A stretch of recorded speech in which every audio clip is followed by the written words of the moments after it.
ஓம் சாந்தி. 5/6/2025 காலை முரளி. ஓம் சாந்தி. பாப்தாதா மதுபன்.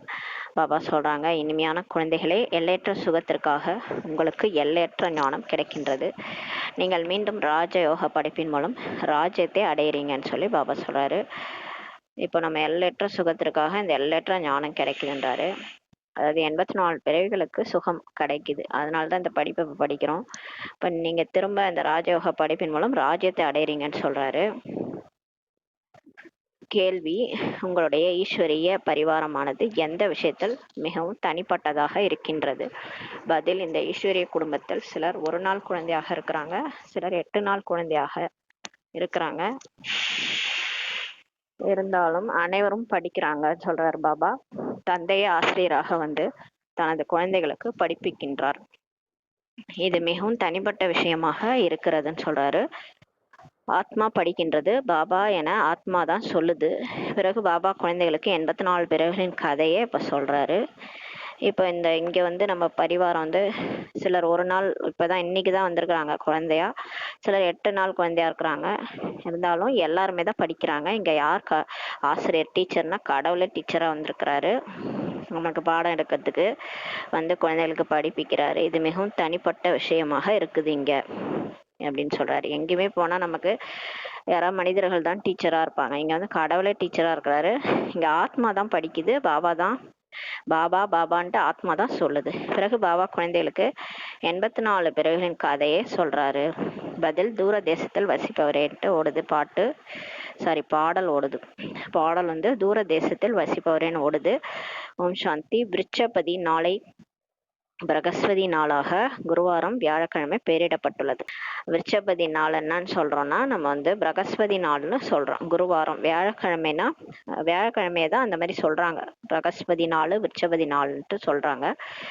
குருவாரம்னு சொல்லி சொல்லுவாங்க. இந்த விழாக்கள் அனைத்தும் ஆண்டாண்டு காலமாக கொண்டாடி வர்றாங்கன்னு சொல்றாரு. நீங்கள் ஒவ்வொரு வாரமும் பிரகஸ்பதி நாளை கொண்டாடுறீங்க. விருட்சபதி சிவபாபா தான். விருட்சபதினா இந்த கல்பவிருட்ச மரத்தினுடைய விதையா அவர் தான் இருக்கிறார் சிவபாபா. இந்த மனித உலக மரத்தின் விதை ரூபமாக சைத்தன்யமாக இருக்கின்றார். உயிரோட்டமா இருக்கிறார் கடவுள். அவரே இந்த மரத்தின் 3 கால ஞானத்தை அறிந்தவராக இருக்கிறாரு. மேலும் மற்ற அனைத்தும் ஜட மரங்களாகின்றாரு. இது சைத்தன்ய மரமாக இருக்கின்றது. மற்ற இங்க நம்ம பாக்குற மரம்லாம் ஜட மரங்கள். ஆனா பாபா சொல்ற கல்பவிருட்ச மரம் வந்து சைத்தன்ய மரம், ஆத்மாக்களின் மரம் சொல்றாரு. இதனை கல்ப விருட்சம் என்று சொல்லப்படுகிறது. இதனுடைய ஆயுள் 5000 ஆண்டுகள் ஆகும் சொல்லி பாபா சொல்றாரு. இந்த கல்ப விருட்ச மரத்தினுடைய ஆயுள் காலம் வந்து 5000 ஆண்டு இந்த கல்பவிருட்ச மரம் இருக்குன்றார். மேலும் இந்த மரம் 4 பாகங்களாக இருக்குது. அந்த மரம் வந்து 4 பாகங்கள், ஒவ்வொரு பொருளும் 4 பாகங்கள் அடங்கியதாக இருக்கிறது. இந்த உலகம் 4 பாகங்கள், 4 யுகங்களாக இருக்கிறதுன்றாரு. இப்போது இந்த பழைய உலகத்தின் கடைசி நிலையாகும் சொல்றாரு. இப்ப இந்த மரம் வந்து இத்து போச்சு. இந்த பழைய உலகத்தினோட கடைசி நிலை. உலகம் மிக பெரியதாக இப்ப இருக்கிறது. இந்த ஞானம் வேறு எந்த மனிதர்களின் புத்தியிலும் இல்லைன்றாரு. இதுதான் புதிய உலகத்திற்கான புதிய கல்வியாகும். இப்ப நம்ம படிக்கிறது தான் புது உலகத்துக்கு போறதுக்கான புதிய கல்வின்றாரு. மேலும் மீண்டும் புதிய உலகிற்கு ராஜாவாக ஆவதற்கும் ஆதி சனாதன தேவதை ஆவதற்கும் இது புதிய கல்வியாகும் சொல்றாரு. இப்ப நம்ம இது வந்து புதுசா நடக்கல, இது ஏற்கனவே நம்ம இதே மாதிரிதான் ஆனோம், திரும்ப அதை மாதிரி ஆக போறோம்ன்றாரு. திரும்ப போயிட்டு புது உலகத்துக்கு ராஜாவா ஆக போறீங்க. ஆதி சனாதன தேவதை ஆவதற்காக இந்த கல்வின்றாரு. ஹிந்தி பாஷையில் தான் இது கூறப்படுகிறது. ஏன்னா அந்த இன்ஸ்ட்ருமெண்ட் அவருக்கு ஹிந்தி தான் தெரியும், அதனால ஹிந்தி பாஷையில் தான் கூறப்படுகிறது. மற்றவர்கள் ராஜ்யம் ஏற்படும் போது அவர்களுடைய மொழி வேறுபடுகின்றதுன்றாரு. இப்ப வேற வேற ராஜ்யம் வரும்போது வேற வேற மொழி வருதுன்றார். சத்தியுகத்தில் என்ன மொழி இருக்கும் என்பது குழந்தைகளுக்கு சிறிதளவு தெரியுன்றாரு. ஆரம்ப காலத்தில் குழந்தைகள் தியானத்தில் சென்று அதை பற்றி கூறினார்கள். அங்கு சமஸ்கிருதம் இருக்காதுன்னு சொல்லி பாபா சொல்றாரு.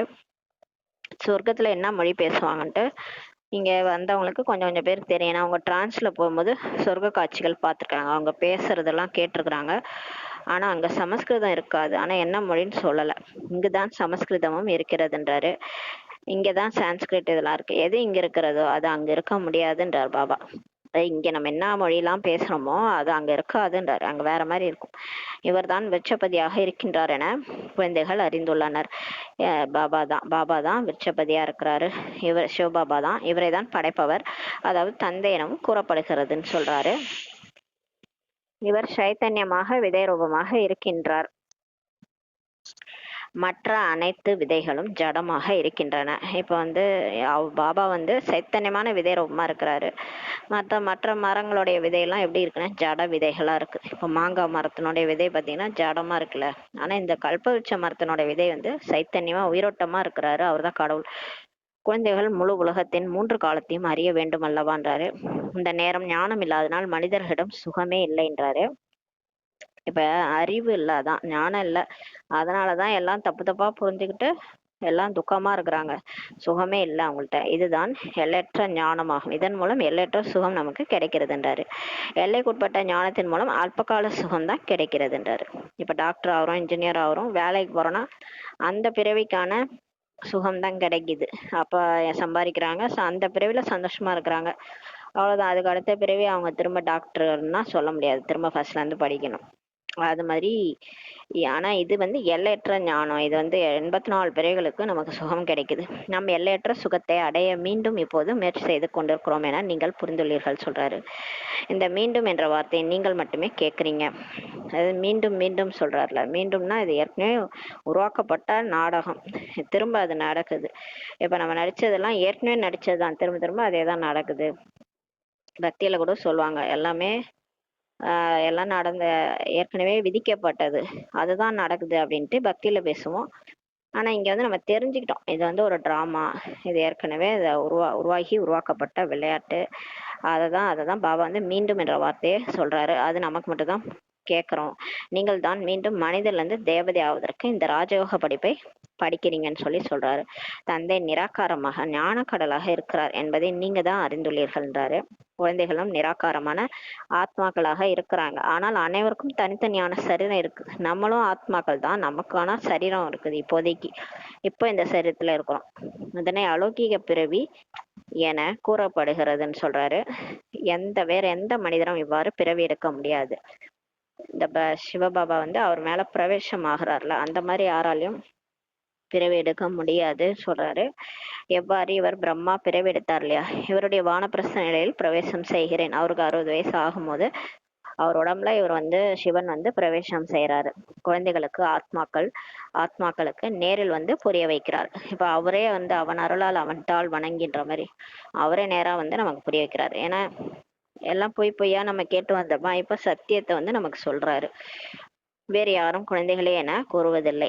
எந்த ஒரு சத்சங்கத்துல போனாலும் யாரும் எந்த சாது சன்னியாசிகளும் நம்மள குழந்தைகள் எல்லாம் கூப்பிட மாட்டாங்க.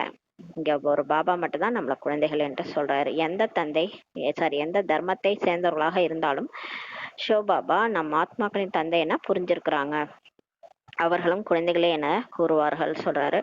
வேறும் எந்த மனித ஆத்மாக்களும் ஈஸ்வரா மற்றும் பாபா என்று கூற முடியாதுன்னு சொல்றாரு. வேற எந்த தர்மத்துல சேர்ந்தவங்களா இருந்தா கூட சிவபாபா தான், பரமாத்மா தான் எல்லா ஆத்மாக்களுடைய தந்தைன்றதை புரிஞ்சுக்கிட்டாங்கன்றாரு. அவங்களும் பாபாவுக்கு குழந்தைகள் தான் அப்படின்னு சொல்றாரு. குழந்தைகளே என்றுதான் கூறுவார்கள். வேற எந்த மனித ஆத்மாக்களையும் நம்ம போயிட்டு ஈஸ்வரா பாபான்ட்டு சொல்ல மாட்டோம் இல்லையா. பாபா பரமாத்மாவை தான் ஈஸ்வரன் பாபான்னு சொல்லுவோம். இங்க கீழே இருக்கிற யாரையும் நம்ம வந்து ஈஸ்வரன் பாபான்ட்டு சொல்ல முடியாது. இங்க காந்தியை கூட பாபுஜி என்று சொல்றாங்க. முனிசிபாலிட்டி மேயரை கூட தந்தை என சொல்றாங்க. ஆனால் அந்த தந்தை அனைவரையும் தேகதாரி மனிதர்கள் சொல்றாரு. தேசத்தந்தை காந்தியடிகள், முனிசிபாலிட்டி மேயர், அவர் மேயர் தந்தை, அவரெல்லாம் வந்து எல்லாரும் தேகதாரி மனிதர்கள். அவங்க நம்மளுடைய அப்பா கிடையாது. ஆத்மாக்களின் தந்தையானவர் நமக்கு இப்ப படிப்பிக்கின்றார் என நீங்கள் அறிந்துள்ளீர்கள்ன்றாரு. தன்னை ஆத்மா என புரிந்து கொள்ளுங்கள் என தந்தை அடிக்கடி சொல்றாரு. அந்த தந்தை ஆத்மாக்களுக்கு மட்டுமே தான் படிப்பிக்கிறாரு. இதுதான் ஈஸ்வரிய பரிமாறமாகும். இது ஈஸ்வரிய ஃபேமிலின்றாரு. தந்தைக்கு நிறைய குழந்தைகள் இருக்கிறாங்க. அப்பாவுக்கு குழந்தைகள் நிறைய இருக்கிறாங்க. சிவபாபாவுக்கு பாபா சொல்றாரு, நான் உங்களுடையவன் என நீங்களும் சொல்றீங்க. இப்ப நம்ம சொல்றோம் பாபா நான் உங்களுடையவன்ட்டு நம்ம சொல்றோம். நீங்கள் குழந்தைகளாக இப்ப ஆகிவிட்டீர்கள்ன்றாரு பாபா. நம்ம குழந்தைகளா ஆயிட்டோம். நாங்கள் உங்களுடைய ஒரு நாள் குழந்தையாக, 8 நாள் குழந்தையாக, 1 மாத குழந்தையாக இருக்கிறோம் என சொல்றாங்க. இங்க வந்தவங்க எல்லாம் சொல்றாங்க பாபா மேல நம்பிக்கை வந்துருச்சு. நம்பிக்கை வந்தனால இப்பதான் பாபா 1 நாள் ஆயிடுச்சு நான் வந்து இப்பயே புத்தி போட்டு ஓப்பன் ஆயிடுச்சு. 8 நாள் ஆனவங்க 7 நாள் கோர்ஸ் கேட்டுட்டு வராங்க பாடம் கேட்கறதுக்கு. அந்த மாதிரி 1 மாசமா முரளி கேட்கறவங்களும் இருக்கிறாங்க. எல்லாரும் சொல்றாங்க, பாபா நாங்கள் உங்களுடைய வந்துட்டு முதலில் சிறிய குழந்தைகளாக தான் இருப்பார்கள், 2-4 நாட்கள் குழந்தைகளாக இருந்தாலும் உடல் பெரியதாக தான் இருக்கும் அல்லவான்றாரு. எனவே அனைத்து குழந்தைகளுக்கும் படிப்பு வேண்டும். இப்ப எல்லாருக்கும் படிப்பு கொடுக்கிறார். யார் வந்தாலும் அனைவருக்கும் தந்தை படிப்பிக்கிறார். நீங்களும் படிப்பிக்கிறீங்க. தந்தையின் குழந்தைகளாக ஆன பிறகு நீங்கள் 84 பிறகுகளை எப்படி எடுத்தீங்க என தந்தை நமக்கு புரிய வைக்கிறார். இப்ப நம்ம இங்க வரோம் இல்லையா, இங்க வந்தோடனே நமக்கு என்ன சொல்லி புரிய வைக்கிறாருன்னா, இது நீங்களுடைய லாஸ்ட் பர்த். இதுக்கு முன்னாடி நீங்க நிறைய பிறவிகள் எடுத்திருக்கீங்க. அதுல முதல் பிறவில இருந்து நமக்கு சொல்றாரு 84 பிறவிகள் நம்ம எடுத்திருக்கிறோன்றத பாபா புரிய வைக்கிறார். நானும் கூட பல பிறவிகளின் கடைசி நேரத்தில் இவருக்குள் பிரவேசமாகி பிறகு படிப்பிக்கிறேன்னு சொல்றாரு. இந்த பிரம்மா பாபாவுடைய கடைசி பிறவில கடைசி நேரத்துல 60 வயசுல தான் பிரவேசமாகி அவருக்கே பாடம் எடுக்கிறார். நாம் இங்கு மிகப்பெரிய டீச்சரிடம் வந்திருக்கிறோம் என குழந்தைகள் புரிந்துள்ளீர்கள். நம்ம புரிஞ்சுக்கிட்டோம், இவர் யாரு, எப்பேற்பட்ட டீச்சர் நமக்கு பாடம் சொல்லி தரான்றத புரிஞ்சுக்கிட்டீங்க. பிறகு இவர் மூலம் மற்ற டீச்சர்கள் உருவாகுறாங்க. அவர்களை வழிகாட்டி என்றால் சொல்லப்படுது. யாரெல்லாம் டீச்சரோ அவங்களாம் வழிகாட்டின்னு சொல்லப்படுது. அவர்களும் அனைவருக்கும் படிப்பிக்கிறாங்கன்னு சொல்றாரு. யாரெல்லாம் முடியுதோ அவங்களுக்கு எக்ஸ்பிளைன் பண்ண தெரியுதுன்னா மற்றவங்களுக்கு போய் சொல்லி கொடுக்குறாங்க. யாரெல்லாம் புரிந்துள்ளனரோ அவர்களும் படிப்பிக்கின்றனர் சொல்றாரு. புரிஞ்சுக்கிட்டாங்க ஞானத்தினா மற்றவங்களுக்கு சொல்றாங்கன்றாரு. 2 தந்தையை பற்றி முதலில் புரிய வைக்கணும். ஃபர்ஸ்ட் என்ன புரிய வைக்கணும்னா, 2 தந்தை, இந்த உடலுக்கான தந்தை, ஒன்று லௌகீக தந்தை, மற்றொன்று பரலௌகீக தந்தை ஆவார். அது ஆத்மாக்களின் தந்தை, உயிருக்கு தந்தை, உடலுக்கு தந்தை. உடலுக்கு தந்தை நமக்கு தெரியும், அவர் கண்ணால பார்த்தா தெரியும். ஆனா இந்த ஆத்மா உயிரோடைய தந்தை பரமாத்மா, அவரு கண்ணுக்கு தெரிய மாட்டாரு. அவர் பரலௌகிக தந்தை ஆவார், மிகவும் பெரியவர், பரலௌகிக தந்தை ஆவர். அவரை பகவான் என்று சொல்லப்படுகிறதுன்னு சொல்றாரு. இப்போது நமக்கு பரலௌகிக தந்தை கிடைத்துள்ளார். வேற யாருக்கும் இந்த விஷயம் தெரியாது. நாளடைவில் தெரிஞ்சுக்குவாங்க. ஆத்மாக்களுக்கு பாபா படிப்பிக்கின்றார் என குழந்தைகள் நீங்கள் அறிந்துள்ளீர்கள். ஆத்மாக்கள் நாம் ஒரு சரீரத்தை விட்டு பிறகு மற்றொரு சரீரம் எடுக்கிறோம்னு சொல்லி பாபா சொல்றாரு. உயர்ந்தவராக ஆவதற்கு இங்க வந்திருக்கிறோம் பாபாட்ட. சில குழந்தைகள் நாளடைவில் மிக உயர்ந்த இந்த படிப்பையே விட்டுடுறாங்க. ஏதாவது விஷயத்தில் சந்தேகத்தில் வருகின்றனர், அல்லது மாயாவின் ஏதாவது புயலை அவங்களால பொறுத்து கொள்ள முடியாமல் போய் விடுகின்றனர் சொல்றாரு. நல்லாதான் இருக்கிறாங்க, திடீர்னு ஏதாவது ஒரு விஷயத்துல சந்தேகம், இல்லைன்னா மாயாவுடைய புயலை தாக்கு பிடிக்க முடியல, அப்படியே அகங்காரம் வந்துருது, யாராவது ஏதாவது சொல்லிட்டா கோச்சிக்கிறாங்க. அத மாதிரி மாயாவோட புயல்ல பொறுத்துக்க முடியாம போயிடுறாங்கன்றார். காமம் என்ற மகா எதிரியுடன் தோல்வி அடைந்து இதன் காரணமாகவே படிப்பை விடுகின்றனர் சொல்றாரு. காமம் என்ற மகா எதிரிடம் தோல்வி காரணமாகவே குழந்தைகள் மிகவும் சகித்து கொள்ள வேண்டியதாகிறதுன்னு சொல்றாரு. பாபா எங்களை அழுக்காக விடாமல் காப்பாத்துங்கள் என கல்பகல்பமாக அப்பாவி பெண்கள் நீங்கள் தான் அழைச்சு வந்தீர்கள் சொல்றாரு. நினைவு செய்வதை தவிர வேறு வழியே இல்லைன்னு தந்தை சொல்றாரு. பாபா சொல்றாரு, இந்த காமத்தை எப்படி வெல்ல முடியும்னா பாபா நினைவு தான் காப்பாத்தோன்றாரு. அவர் குடைநிழலா இருக்கும் போது நம்மளை அந்த பாபாவுடைய குடைநிழல், அவருடைய சக்தி தான் நம்மளை காப்பாத்தும். அதனால அவரை நினைக்கிறது தவிர வேற வழியே இல்லைன்றாரு. நினைவின் மூலமாகவே சக்தி சேரும்ன்றாரு. அவரை நினைக்க உங்களுக்கு சக்தி வந்துடும். பலசாலி மாயாவின் சக்தியும் குறைந்துரும். நீங்க எவ்வளவுக்கு எவ்வளவு சக்திசாலி ஆகுறீங்களோ, மாஸ்டர் சர்வ சக்திவான் ஆகுறீங்களோ, அந்த அளவுக்கு மாயாவுடைய சக்தி உங்கள்கிட்ட நெருங்காது. அதோட சக்தி குறைஞ்சிரும்ன்றாரு. பிறகு நீங்கள் விடுபடுவீர்கள்ன்றாரு. அப்புறம் நீங்க இதெல்லாம் நீங்க கம்ப்ளைண்டே பண்ண மாட்டீங்க, விடுபட்டுருவீங்க மாயாட்ட இருந்து. அவ்வாறு நிறைய பேர் பந்தனங்களது விடுதலை அடைந்து வருகின்றனர் சொல்றாரு. பிறகு கொடுமைகள் முடிந்து விடுகிறது. அப்புறம் அவங்களுக்கு நடக்கிற கொடுமை எல்லாம் முடிஞ்சிருது. ஏன்னா இவங்க பாபாவை நினைச்சு அந்த கொடுமையெல்லாம் அவங்க முடிஞ்சிருது. சிவபாபாவிடம் பிரம்மா மூலமாக உரையாடுகின்றனர். இந்த பழக்கத்தையும் ஏற்படுத்த வேண்டும்ன்றாரு. இப்ப நம்ம லெட்டர் எழுதுறோம், பாபாட்ட பேசுறோம்னா பிரம்மா உடல்ல சிவபாபா வந்திருக்காருல, அதனால நம்ம பேசுறோம், நமக்கு என்ன டவுட்டோ அதெல்லாம் அவர்கிட்ட சொல்றோம். இதெல்லாம் நம்ம இந்த பழக்கத்தையும் ஏற்படுத்தணும். லெட்டர் எழுதணும், பேசணும் அவர் கூட, அந்த பழக்கத்தை ஏற்படுத்தணும்ன்றாரு. நாம் சிவபாபாவிடம் செல்கின்றோம் என்பது புத்தியில் இருக்க வேண்டும்ன்றாரு. இப்ப நம்ம பாபாட்ட போயிட்டு இருக்கிறோம், அப்பாட்ட போயிட்டு இருக்கிறோம்ன்றது நம்ம புத்தியில் இருக்கணும். அவர் இந்த பிரம்மாவின் உடல் தான் வருகின்றார். இந்த பிரம்மா பாபா உடல்ல தான் சிவபாபாவே வரார். நாம் சிவபாபாவின் எதிரில் அமர்ந்துள்ளோம்.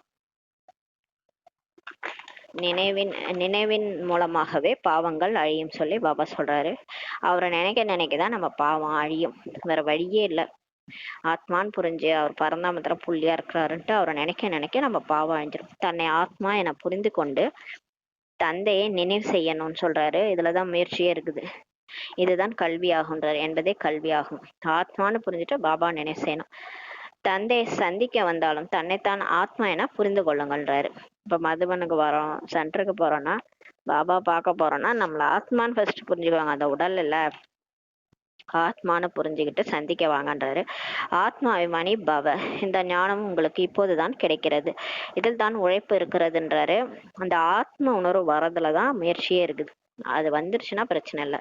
அங்கு பக்தி மார்க்கத்தில் எவ்வளவு வேத சாஸ்திரங்கள்லாம் படிக்கிறாங்க. ஆனா இங்க வந்து நினைவு செய்வதில் மட்டுமே உழைப்பு இருக்கிறதுன்றாரு. இங்க வந்து எதுவும் படிக்க வேண்டிய வேலைலாம் இல்லை. பாபாவை நினைக்கணும், அவ்வளவுதான். முரளி கேட்கணும், பாபாவை நினைக்கணும். இது மிகவும் சகஜமானதாகவும் இருக்கிறது. இதுவே மிகவும் கடினமானதாகவும் இருக்கிறது. ஏன்னா தந்தையை நினைவு செய்வது போன்ற மிகவும் சகஜமான விஷயம் வேற ஒன்றுமே இல்லைன்னு சொல்றாரு. ஆனா சிலருக்கு இதுவே கஷ்டமாவும் இருக்குது. ஏன்னா அவரை நினைக்கிறது. ஆனா பாபா சொல்றாரு, அவரை நினைக்கிறது மாதிரி ஒரு ஈஸியான விஷயம் வேற எதுவுமே இல்லைன்றாரு. குழந்தை பிறந்தவுடன் பாபா பாபா என்று கூற தொடங்கிவிடும் இல்லையா. ஒரு குழந்தை பிறக்குதுன்னா பிறந்தோடனே அப்பான்னு அது பேசும். கொஞ்ச நாள் கழிச்சு பெண் குழந்தைகள் வாயிலிருந்து அம்மா என்ற வார்த்தை வரும். ஆத்மாவானது பெண் சரீரத்தை தான் எடுக்கிறது. பெண் அம்மாவிடம் தான் செல்லும் சொல்றாரு. பெண் குழந்தைகள் அம்மாவிடம் தான் செல்லும். ஆண் குழந்தை குறிப்பாக தந்தையை நினைவு செய்யும். ஏனென்றால் பிராப்தி கிடைக்கிறது இல்லையா, ஆஸ்தி கிடைக்கிறதுனால ஆண் குழந்தைகள் அப்பாவை நினைக்கும், பெண் குழந்தைகள் அம்மாவை நினைக்கும்னு சொல்றாரு. இப்போது நீங்கள் ஆத்மாக்கள் அனைவரும் இப்ப குழந்தைகள்னு சொல்லி பாபா சொல்றாரு. இப்ப நம்ம எல்லாருமே ஆத்மாக்கள், பாபாவுடைய குழந்தைகள். தந்தையிடமிருந்து உங்களுக்கு பிராப்தி கிடைக்கின்றது. இப்ப அப்பாட்ட வந்து நமக்கு ஆஸ்தி கிடைக்குது, பிராப்தி கிடைக்கின்றது. நினைவு செய்வதன் மூலம் ஆத்மாவிற்கு தந்தையிடமிருந்து பிராப்தி கிடைக்கிறதுன்னு சொல்றாரு. தேக அபிமானியாக இருந்தால் பிராப்தி அடைவதில் கஷ்டம் ஏற்படும். ஆனா அந்த கனெக்ஷன் ஏற்படுற வரைக்கும் ஆத்மாபிமானியா இருந்தாதான் அவரோட கனெக்ஷன் ஏற்படும். நம்ம தேக அபிமானத்துல அந்த காப்பர் வயரை, அந்த மேல இருக்கிற ரப்பர் ஒயரை ரிமூவ் பண்ணாமலே இருந்தா எப்படி கரண்ட் பாஸ் ஆகும்? அத அந்த வெளியே இருக்க அந்த ரப்பர் ஒயர் ரிமூவ் பண்ணிட்டு அந்த உள்ள இருக்கிற ஒயரை கனெக்ட் பண்ணாதான் கனெக்ஷன் வந்து கரண்ட் பாஸ் ஆகும். இங்க நம்ம தேக உணர்லயே உட்காந்து பாபான்னு நினைக்கிறேன்னா அது பக்தி மாதிரி ஆயிடுதுல்ல. அதனால எந்த ஒரு பாவமும் அழிய மாட்டுது. அதனால பிராப்தி அடைவதில் கஷ்டம் ஏற்படுன்றாரு. நான் குழந்தைகளுக்கு மட்டுமே படிப்பிக்கின்றேன் என தந்தை கூறுகின்றார். இப்ப பாபா வந்து நம்ம குழந்தைகளுக்கு தான் சொல்லி கொடுக்கிறாரு. குழந்தைகளாகிய நமக்கு தந்தை படிப்பிக்கின்றார் என குழந்தைகளும் புரிந்து உள்ளனர். இந்த விஷயங்களை தந்தையை தவிர வேற யாரும் கூற முடியாது. பக்தி மார்க்கத்தில் அவர் மீதுதான் உங்களுடைய அன்பு இருந்தது. பக்தி கூட நம்ம நிறைய கோயிலுக்கு போனோம். ஆனா யாரை நம்ம பார்த்தாலும் இவங்க பரம்பொருளா இருப்பாங்களோ, இவர்தான் கடவுளோ, இவர்தான் கடவுளோன்னா கடவுளை தான் தேடணும். ஆனா அவங்க அந்த மனித வடிவத்துல இருந்த யாருமே கடவுள் இல்லை, அவங்களாம் தேவதைகள்ன்ற நமக்கு இப்பதான் புரியுது. ஆனாலும் நம்ம கடவுளை நினைச்சுதான் பக்தி கூட செஞ்சோம். நீங்கள் அனைவரும் அந்த அன்பான நாயகனுக்கு அன்பான நாயகிகளாக இருந்தீங்க. பக்தியில முழு உலகத்தை சேர்ந்த அனைவரும் ஒரு நாயகனின் அன்பானவர்கள் சொல்றாரு. பரமாத்மாவே அனைவரும் பரமபிதா என அழைக்கிறாங்க. பரம்பிதான பரம தந்தை அப்படிதான் அவரை கூப்பிடுறாங்க, பரமாத்மாவை. ஏன்னா அவர் தான் ஆத்மாக்களின் தந்தை. அவரை தான் சிவன்ட்டு, பரமாத்மா சிவன்ட்டு தான் சிவன் கோயில்ல எழுதியிருக்கு. அப்ப அவரை தான் பரமபிதான்னு சொல்றாங்க. தந்தையை நாயகி என கூற முடியாதுன்னு சொல்றாரு. அவர் எப்பயுமே ஒருபோதும் அவரை பெண் பால்ல நம்ம சொல்ல முடியாது. அவர் வந்து ஆண், ஆத்மா ஆண்ன்ற மாதிரி அவர் ஆணாதான் அவர் ஏன்னா அவர் எப்பயுமே அவர் பிறப்பிறப்புல வர்றதில்ல. அதனால அவர் பெண்ணா ஆகிறதுக்கு வாய்ப்பே இல்லை. அதனால அவர் எப்பயுமே அவர் நாயகின்ட்டு அவரை சொல்ல முடியாது. நம்ம தான் நாயகி, அவர் தான் நாயகனா இருக்கிறாரு. நீங்கள் பக்தி மார்க்கத்தில் அன்பான நாயகிகளாக இருந்தீர்கள் என தந்தை நமக்கு புரிய வைக்கிறார். இப்போது நிறைய பேர் அவ்வாறு இருந்தாலும் யாரை பரமாத்மா என கூறுவது என்பதில் மிகவும் குழப்பத்தில் உள்ளனர் சொல்றாரு. இப்பதான் எல்லாரையும் பரமாத்மா சொல்லிட்டாங்க. கிருஷ்ணா பரமாத்மான்றாங்க, கணேஷ், ஹனுமான் போன்றவர்களை பரமாத்மா என கூறி முற்றிலும் குழப்பம் அடைந்து விட்டார் பக்தி மார்க்கத்துல. அது இந்து தர்மத்துலதான் இந்த குழப்பமே. மற்ற தர்மம்லாம் கரெக்டா அல்லாஹ் காட்ஃபாதர்ன்ட்டு சொல்றாங்க. ஆனா இவங்க இந்து தர்மத்துல எல்லாரையும் பரமாத்மான்னு சொல்லி குழப்பம் அடைஞ்சிட்டாங்க. யாரை இப்ப பரமாத்மான்னு சொல்றதுலே பயங்கர குழப்பமா இருக்குது. ஒரு பாபாவை தவிர வேறு யாருக்கும் இதனை சரி செய்வதற்கான சக்தியே இல்லை. ஆனா இந்த மாதிரி தப்பு தவறுலாம் நடக்குது. இதை சரி பண்றதுக்கு பாபாட்ட தான் சக்தி இருக்கு. உண்மையை பேசுறதுக்கு சிவன் கிட்டதான் சக்தி கிடைக்கும். தந்தையே வந்து குழந்தைகளுக்கு இப்ப புரிய வைக்கிறாரு. குழந்தைகள் வரிசைப்படியாக புரிந்து கொண்டு மேலும் புரிய வைப்பதற்கு தகுதியாகிறாங்கன்னு சொல்றாரு. இப்ப நம்ம புரிஞ்சுக்கிட்டாதான் நம்ம போய் மத்தவங்களுக்கும் புரிய வைக்க முடியும். அதனால இப்ப வரிசைக்கிறமா நம்ம புரிஞ்சிட்டு இருக்கிறோம். ராஜ்யம் உருவாகி கொண்டு இருக்கிறதுன்னு சொல்றாரு. இப்போ ஒருத்தவங்களாம் ரெடி ஆகி அவங்கவுங்க போய் மற்றவங்களுக்கு புரிய வச்சா போதும், ராஜ்யம் உருவாயிடும். அவ்வளவுதான். இதைதான் பண்ணிட்டு இருக்கிறாரு. இப்ப எல்லாம் புரிஞ்சுக்கிட்டாங்க. 33 கோடி பேரும் புரிஞ்சுக்கிட்டாங்கன்னா முடிஞ்சது, அவ்வளவுதான். ராஜ்யம் உருவாயிடுச்சு. அப்புறம் உலகம் விநாசம் ஆயிடும், நம்ம வந்து சொர்க்கத்துக்கு போயிடும். ஆனா இதை புரிஞ்சுக்கிறதுக்கு தான் லேட் ஆகுது. கல்பத்திற்கு முன்பாக படித்தது போல் நீங்கள் இங்கே படிக்கிறீங்கன்றாரு. இப்ப நம்ம போன கல்பம் படிச்ச மாதிரி இந்த கல்பம் படிச்சுட்டு இருக்கிறோம். பிறகு இதற்கான பிராப்தியை, இந்த படிப்புக்கான பிராப்தியை உதய உலகத்துல சொர்க்கத்துல அடைவீங்கன்றாரு. அதனை அமரலோகம் என்று சொல்லப்படுகிறது. நீங்கள் காலன் மீது இப்ப வெற்றி அடைறீங்க. நம்ம வந்து மரணத்தையே வெற்றி அடைகிறோன்றாரு. அதாவது நம்ம வந்து முன்னாடிலாம் மரணம்னா பயப்படுவோம். இப்போ நம்ம மரணம் வந்து நம்மளே எப்போ வந்து இந்த உடலை விட்டு போகணுன்றதை நம்மளே டிசைட் பண்றோம். அது வந்து மரணத்தை வென்ற ஆத்மாவா இப்போ ஆகிறோம். இப்போ நம்ம வெளியில இருக்கிறவங்களாம் ஐயோ ஐயோன்னு கதறிட்டு இறக்குறாங்க. ஆனா இங்க பிகேஸ் வந்து நம்ம மரணத்துக்காக வெயிட் பண்ணிட்டு இருக்கோம். எப்போ வரும், நம்ம வந்து அந்த கடைசி பேப்பர், அது டெஸ்ட் பேப்பர்ன்ற மாதிரி இப்போ நமக்கு நமக்கு வந்து மரணம்ன்றது டெஸ்ட் பேப்பர். அதை நம்ம வெற்றி அடையணும். அதான் வந்து காலன் மீது இப்போ வெற்றி அடைறீங்கன்றாரு. ஏன்னா மரண தருவாயில நம்ம பாபா நினைவுல சரீரம் விடுறோம். இதுதான் நம்மளுடைய ஏமே. ஏன்னா அப்பதான் லட்சுமி நாராயணன் ஆக முடியும். அங்க ஒருபோதும் அகால மரணம் ஏற்படாதுன்றாரு. அந்த சொர்க்கத்துல ஆக்சிடென்ட்ல இறந்துட்டாங்க, ஹார்ட் அட்டாக்ல இறந்துட்டாங்க, யாரும் இறந்து போக மாட்டாங்க, திடீர்னு செத்து போக மாட்டாங்க. அங்க எல்லாம் 150 வருஷம் இருந்துட்டு அந்த உடலை விட்டு போகும்போது காட்சி கிடைக்கும். அவங்க எல்லாத்தையும் சொல்லிட்டு அந்த உடலை விட்டுட்டு வேற உடல், குழந்தை உடல்ல போய் பிரவேசமாயிடும் ஆத்மா. ஏன்னா அவங்க ஆத்மான்றத புரிஞ்சிருப்பாங்க. அதனால அங்க யாரும் அழமாட்டாங்க. அங்க ஒருபோதும் அகால மரணம் ஏற்படாது. அந்த உலகத்திற்கு பேரே சொர்க்கமாகுன்றாரு. குழந்தைகள், உங்களுக்கு இந்த படிப்பில் மிகவும் மகிழ்ச்சி இருக்கணும். இதை படிக்கும் போது நமக்கு குஷி வரணும். தந்தையை நினைவு செய்வதால் தந்தையின் பொக்கிஷத்தின் நினைவும் கூட வரும்ன்றாரு. இந்த அலாவுதீன் அற்புத விளக்கு மாதிரி அவர் எவ்வளோ பொக்கிஷம் அவர்கிட்ட இருந்து கிடைக்குது இல்லையா, அது அவரை நினைச்சா எல்லாமே நமக்கு நினைவுக்கு வரும்ன்றாரு. அவர் படைச்ச சொர்க்கம் முத கொண்டு எல்லாமே நமக்கு நினைவுக்கு வரும். ஒரு வினாடியில் முழு நாடகத்தின் ஞானம் புத்தியில் இப்ப வருகின்றதுன்றாரு. ஒரு செகண்ட்ல எல்லாமே ஞாபகம் வந்துடுது. மூலவதனம், சூட்சுமவதனம், ஸ்தூலவதனம், 84 பிறவிகளின் சக்கரம். இந்த நாடகம் முழுவதும் பாரதத்தில் மட்டுமே உருவாகி இருக்கிறதுன்னு சொல்றாரு. மற்றவை எல்லாம் மேலோட்டமானதாகின்றாரு. ஞானத்தை தந்தை உங்களுக்கு தான் தருகின்றார். நீங்கள் தான் மிகவும் உயர்ந்தவராகி பிறகு தாழ்ந்த நிலையை அடையிறீங்க. இரட்டை கிரீடதாரி ராஜாவாகி பிறகு முற்றிலும் ஏழையா ஆகிறீங்கன்னு சொல்றாரு. இப்போது பாரதம் முற்றிலும் ஏழ்மையாகிவிட்டது. இப்ப பாரதம் கடன் வாங்கிட்டு இருக்குது வெளிநாட்டுல. ஏன்னா ஏழ்மையா ஆயிடுச்சு இல்லையா. ஏன்னா அது ஒரு காலத்துல தங்க குருவியா இருந்தது, இப்ப இந்த மாதிரி ஆயிடுச்சு. பிரஜைகளின் ராஜ்யம் இப்ப நடக்குதுன்றாரு. பாரதத்துல டெமோக்ரஸி நடக்குது. சத்தியுகத்தில் இரட்டை கிரீடதாரி மகாராஜா மகாராஜி ராணியின் ராஜ்யம் இருந்தது ஒரு காலத்துல. இதே பாரதத்துல சொர்க்கம் இருந்துச்சு. அப்ப இரட்டை கிரீடதாரி தூய்மையா இருந்தாங்க, ராஜாவா இருந்தாங்க. மகாராஜா மகாராணியின் ராஜ்யம் இருந்தது. ஆதி தேவன் பிரம்மாவிற்கு நிறைய பெயர்கள் கொடுக்கப்பட்டுள்ளதை அனைவரும் ஏற்றுக்கொள்கின்றனர். பிரம்மாவையும் ஹனுமானையும் மகாவீர் என்று சொல்றாங்க. நடைமுறையில் குழந்தைகள், நீங்களே மிகவும் உண்மையான மகாவீரர்கள். நம்ம தான் மகாவீரர்கள் சொல்றாரு. ஏனென்றால் யோகத்தின் மூலம் இப்ப சக்தி அடையுங்க. பாபா நினைச்சு நமக்கு மாயாவை வெல்லக்கூடிய சக்தி கிடைக்குது. மாயாவின் புயல் எவ்வளவு வந்தாலும் உங்களை அசைக்க முடியாது. அந்த மாதிரி மகாவீர் ஆகிறீங்கன்னு சொல்றாரு. நீங்கள் மகாவீரரின் மகாவீர் குழந்தைகள். யாரு மகாவீரர்? பிரம்மா பாபா. அவருடைய மகாவீர் குழந்தைகள் சொல்றாரு. ஏனென்றால் நீங்கள் மாயா மீது இப்ப வெற்றி பெறுகின்றீர்கள் சொல்றாரு. 5 விகாரத்தை வெற்றி அடையுதுன்னு சாதாரண விஷயமா? அதுக்குதான் இப்ப கிளாஸ் எடுத்துட்டு இருக்கிறாரு. 5 விகாரங்கள் என்னும் ராவணன் மீது ஒவ்வொருவரும் இப்ப வெற்றி அடையறீங்கன்னு சொல்றாரு. முழு உலகமும் அதுலதான் தோத்துட்டு இருக்குது. ஆனா நம்ம அந்த 5 விகாரத்தை வெற்றி அடையிறோம். அதான் சொல்றாரு. அது சாதாரண விஷயம் இல்ல, ஒரு மனிதருக்கான விஷயம் இல்லை. நீங்கள் ஒவ்வொருவரும் வில்லை உடைத்து மாயா மீது இப்ப வெற்றி பெற வேண்டும் சொல்றாரு. ஒருத்தவங்க கிடையாது, ஒருத்தவங்க மட்டுமே வெற்றி அடைய மாட்டாங்க. இங்க எல்லாருமே பிகேசி யாரெல்லாம் இப்ப முரளி படிச்சுட்டு இருக்கீங்களோ எல்லாருமே மாயாவை வெற்றி பெறணும்ன்றாரு. வில்லை உடைச்சு வெற்றி பெறணும். இது யுத்தத்திற்கான விஷயம் இல்லைன்னு சொல்றாரு. இதுல நீங்க வந்து உண்மையில போயிட்டு ஏதோ வில்லு அம்பெல்லாம் வச்சு விட்டு மாயாவை வெற்றி அடைய போறது இல்ல.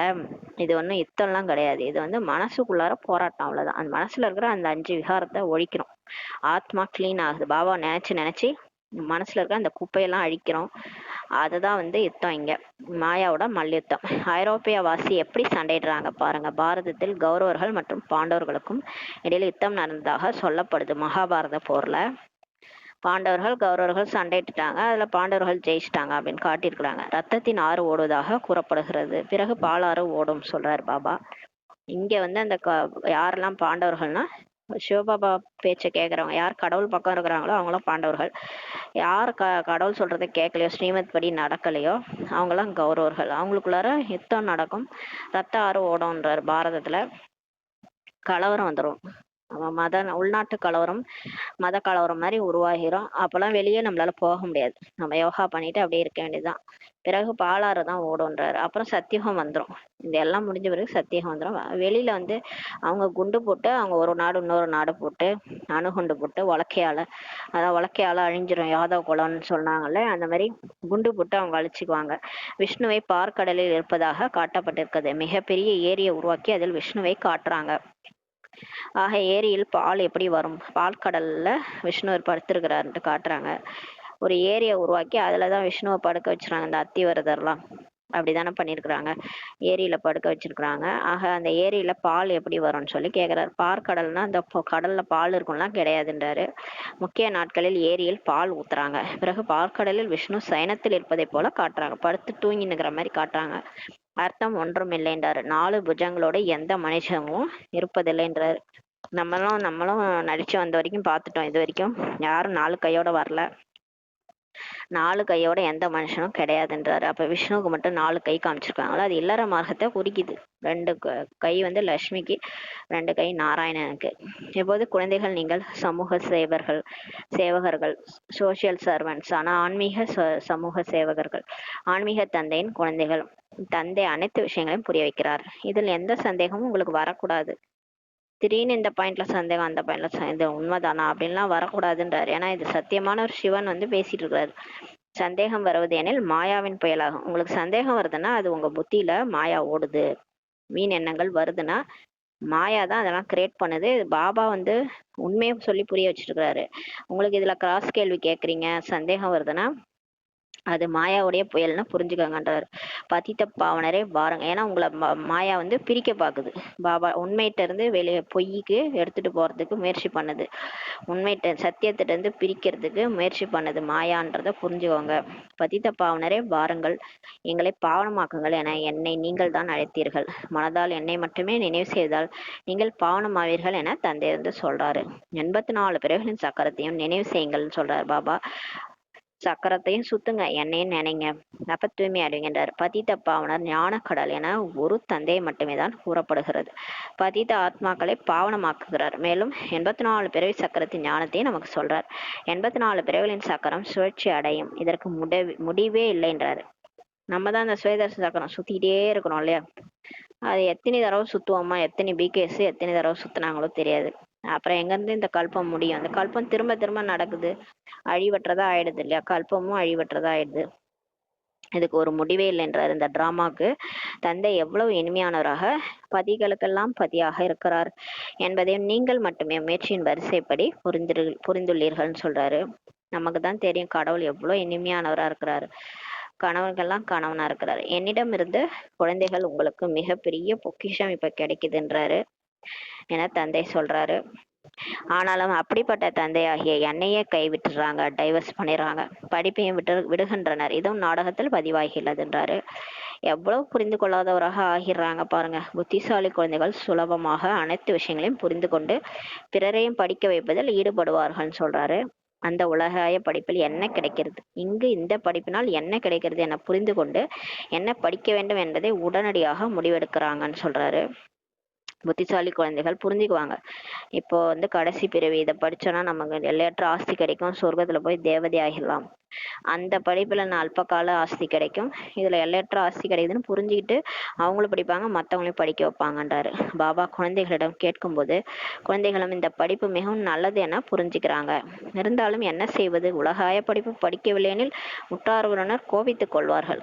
சிலர் சின்ன குழந்தை பசங்களா இருக்கும்போதே பிகே ஆயிடுறாங்களே, அதாவது +2 படிக்கும் போது, காலேஜ் படிக்கும் போதே அப்போ வந்து பிகே ஆயிடுறாங்க. அப்போ அவங்க வீட்டில் இருக்கிறவங்க திட்டுறாங்க, நீ என்ன இந்த படிக்காம இது படிச்சுட்டு இருக்கிற அப்படின்ட்டு. போய் அந்த படிப்பு படி, இன்ஜினியரிங் படி, டாக்டர் படின்னு திட்டுறாங்க இல்லையா? அதனால அதையும் படிக்க வேண்டியதா இருக்கு. நாளுக்கு நாள் நேரம் குறைந்து கொண்டே வருகிறதுன்னு சொல்லி பாபா சொல்றாரு. இந்த அளவு பிறகு படிக்க முடியாதுன்றாரு. இப்ப நம்ம முரளி ஈஸியா படிக்கிறோம்ல, இந்த டைம் கூட திரும்ப வராதுன்றாரு.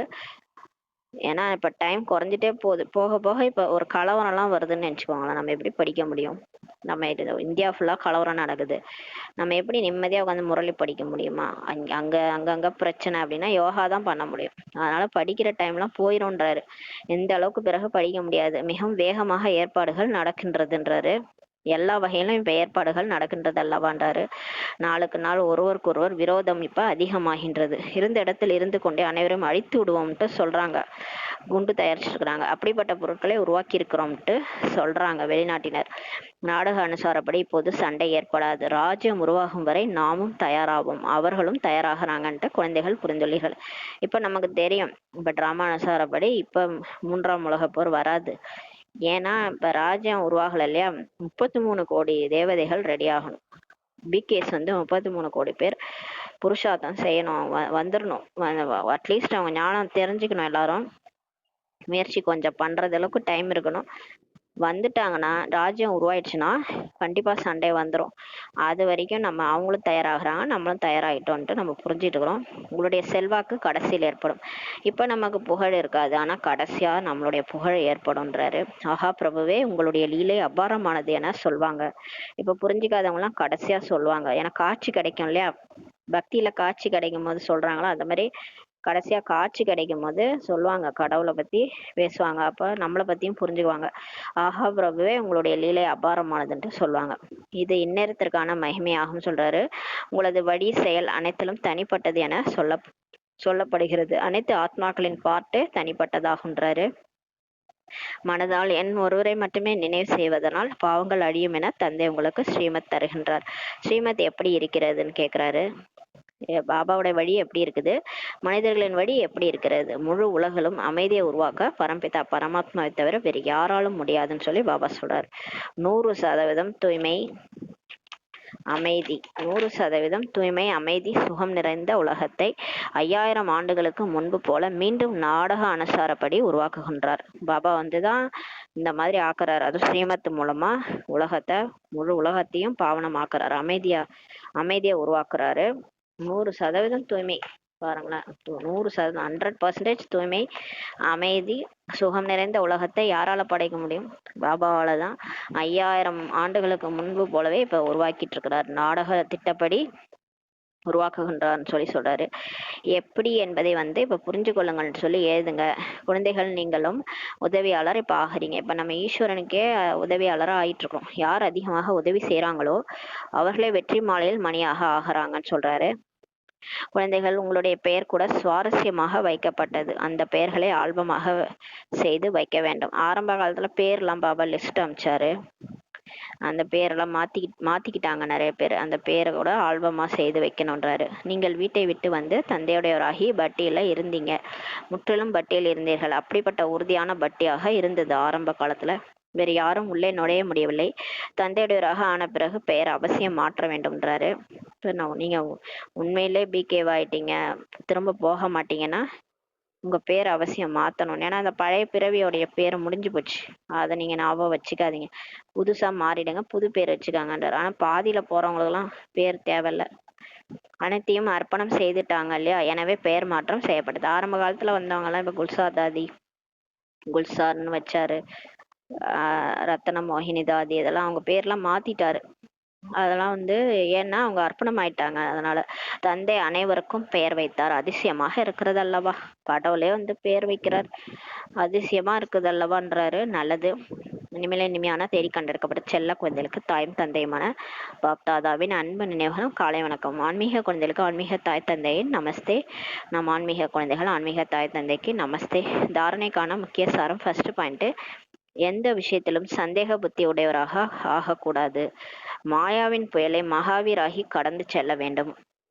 மாயாவின் புயல் உங்களை அசைக்க முடியாத அளவுக்கு யோகத்தில் ஈடுபட வேண்டும் சொல்றாரு. 2வது பாயிண்ட், புத்திசாலி ஆகி தனது வாழ்க்கையை ஈஸ்வரிய சேவையில் ஈடுபடுத்த வேண்டும். மிகவும் உண்மையான ஆன்மீக சமூக சேவகர் ஆக வேண்டும். ஆன்மீக படிப்பை படிக்க வேண்டும், மேலும் படிப்பிக்க வேண்டும் சொல்றாரு. வரதானம், அகம்பாவத்தை மற்றும் சுயநலத்தை சமாப்தி செய்து இரக்க உள்ளத்தை உருவாக்கக்கூடிய விஸ்வ கல்யாணக்காரி ஆகுகன்ற வரதானம் கொடுக்கிறாரு.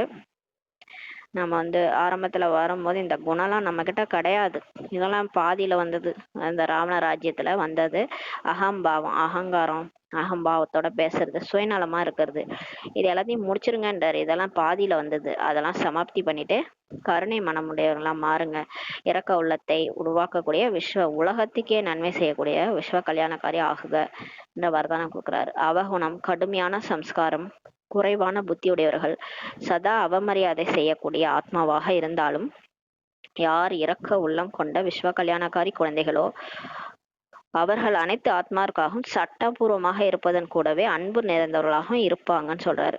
யாராவது நமக்கு முன்னாடி வர்றவங்க அவகுணம் நிறைஞ்சவங்களா இருந்தாலும் சரி, கடுமையான சம்ஸ்காரம் உள்ளவங்களா இருக்கிறாங்க, நம்ம கிட்ட கோபமா பேசுறாங்க, அகங்காரமா பேசுறாங்கனாலும் சரி, குறைவான புத்தியுடையவர்களா, ஒன்றும் தெரியல, அவங்க ஒரு ரொம்ப வெகுளியாவும் இருக்கிறாங்க, ஞானமே இல்லை அப்படின்னாலும் சதா அவமரியாதை, நம்மளே திட்டுறவங்களா இருந்தா கூட, நம்ம யார் இரக்கமான உள்ள குழந்தைகளா இருக்கிறாங்களோ, உலகத்துக்கே நன்மை செய்யக்கூடியவங்களோ, அவங்க அவங்க லாஃபுல்னா அந்த ஸ்ரீமத் படி நடந்தாலும் ஸ்ரீமத் படி இருப்பதன் கூடவே அன்பு நிறைந்தவங்களாகவும் எல்லார் மேலே இருப்பாங்கன்றாரு. ஒருபோதும் இந்த பிரம்மையில செல்ல மாட்டாங்க, இவர்களை ஒருபோதும் மாற்றவே முடியாது, இப்படிலாம் பேசக்கூடாதுன்றாரு. இவர்களை ஒருபோதும் மாற்றவே முடியாது, இவர்களே இப்படித்தான் அப்படின்னு நினைக்க மாட்டாங்க. யாரு? விஸ்வ கல்யாணகாரி குழந்தைகள். எல்லாரும் மாறுவாங்க, எல்லாருக்கும் ஒரு ஒரு காலம் வரும் இல்லையா? நமக்கு ஒரு காலம் வந்துச்சு, நம்ம மாறணும். அதே மாதிரி அவங்களுக்கும் ஒரு காலம் வரும், அவங்களையும் பாபா மாத்துவாரு. அதனால பொறுமையா இருக்கணும். அவங்க இந்த மாதிரி பேசக்கூடாதுன்றாரு. இவங்க ஒருபோதும் மாறவே மாட்டாங்க, இவங்களே இப்படித்தான் அப்படின்ட்டு வராது அவங்க வாயிலிருந்து. அல்லது இவர்களால் ஒன்றுமே செய்யவே முடியாது அப்படின்ட்டு சொல்ல மாட்டாங்க. நான் தான் அனைத்தும், இவர்கள் ஒன்றும் இல்லை அப்படின்னு நினைக்க மாட்டாங்க. யாரு? விஸ்வ கல்யாணக்காரி குழந்தைகள். இந்த விதமான அகம்பாவம் மற்றும் சந்தேகம் பிரம்மையை விடுத்து குறைகளையும் மற்றும் தீயவற்றையும் அறிந்திருந்தாலும் மன்னிக்கக்கூடிய கருணை உள்ளம் கொண்ட குழந்தைகள் தான் உலக நன்மைக்கான சேவையில் வெற்றி அடைகின்றார்கள் சொல்லி பாபா சொல்றார். பிரம்மா பாபா காலத்திலையும் அவர் இருக்கும் போதும், அவர் ஞானத்தை சொல்லும் போதும் அவர் பேச்சு யாருமே கேட்கல. இதே மாதிரிதான் நிறைய பேரு நிறைய பிரச்சனை அவரை சுத்தியும் எல்லாரும் இவர் தான் பேசுறாரு அப்படின்லாம் கூட சொன்னாங்க, நம்பல. அது மாதிரிதான் இருந்தாங்க. இருந்தாலும் பாபா வந்து இவங்களுக்குலாம் ஒண்ணுமே தெரியாது அப்படின்னு நினைச்சாரா? இவங்கெல்லாம் இப்படிதான், இவங்கெல்லாம் மாறவே மாட்டாங்க அப்படின்னு நினைச்சாரா? இல்ல, பிரம்மா பாபா எல்லாரையும் மன்னிச்சாரு இல்லையா? குறைகள் தெரிஞ்சாலும் தீயவற்றைகளை அறிந்திருந்தாலும் பாபா மன்னிச்சு கருணை உள்ளம் கொண்டு உலக நன்மைக்கான சேவையில ஈடுபட்டாரு. அது மாதிரி நம்மளும் பிரம்மா பாபாவை ஃபாலோ பண்ணணும். எனக்கு தான் எல்லாம் தெரியும், இவங்கெல்லாம் வேஸ்ட், இவங்கெல்லாம் மாறவே மாட்டாங்க அப்படிலாம் நினைக்க கூடாது. இந்த குறைகளையும் தீயவற்றையும் பார்க்க கூடாது. எல்லாரையும் மன்னிக்கும் உள்ளம் கொண்ட குழந்தைகள் தான் உலக நன்மையின் சேவை அடைகிறார்கள்னு சொல்லி வெற்றி அடைகிறார்கள்னு சொல்லி சொல்றாரு. பாபா சொல்றாங்க, ஸ்லோகன் சொல்றாங்க, எங்கு பிராமணர்களின் உடல் மனம் பொருளின் உதவி உள்ளதோ அங்கு வெற்றியும் சேர்ந்தே இருக்கும் சொல்றாரு. இப்ப எங்க பிகேஸ் நம்மளுடைய உடல் மனம் பொருள் மூன்றுமே நம்ம வந்து சகயோகம் கொடுக்குறோம். சென்டர்ல போய் உடலால சேவை செய்யறோம், மனசையும் நம்ம மனசா சேவை செய்யறோம், பொருளாலையும் நம்ம உதவி செய்யறோம் அப்படின்னா அங்க வெற்றி வந்து சேர்ந்தே இருக்கும் சொல்லி பாபா சொல்றாரு.